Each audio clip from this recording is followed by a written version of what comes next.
会客室妙音国学吧。今天要来到我们会客室的特别来宾，董厉害，大家就董厉害都很厉害，但这一个很厉害，为什么呢？因为它有发电机、发天机之称哦。它的电力有多强？我们赶快来欢迎殷晴。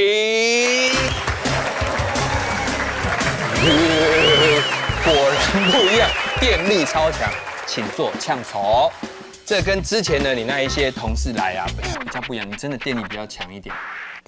谢谢。真的，然后我跟你说，今天来到这里要秀的是客家话。没错。好，通常呢，人家问你是哪里人，会说你嘿哪边人，你是哪里人？然后我就会回答乃嘿苗栗人，我是苗栗人。那我如果问你说你嘿哪边人？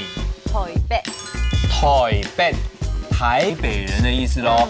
那你出国啊，比方说要走秀啊，这么多国家，你最喜欢哪几个国家？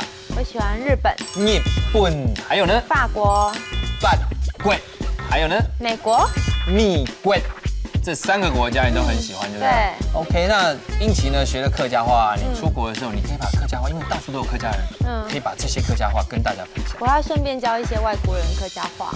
那你要首先你这个日本贵。法国、日本、米贵，对，这样子把它学会，你就可以教大家，好不好？谢谢你，谢谢安之生。那接下来呢，我们要好好的复习一下复习时间。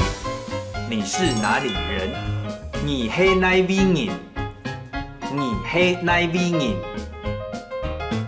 我是苗栗人，我是苗栗人，我是苗栗人。台北。台北，日本，日本，法国，法国，美国，美國。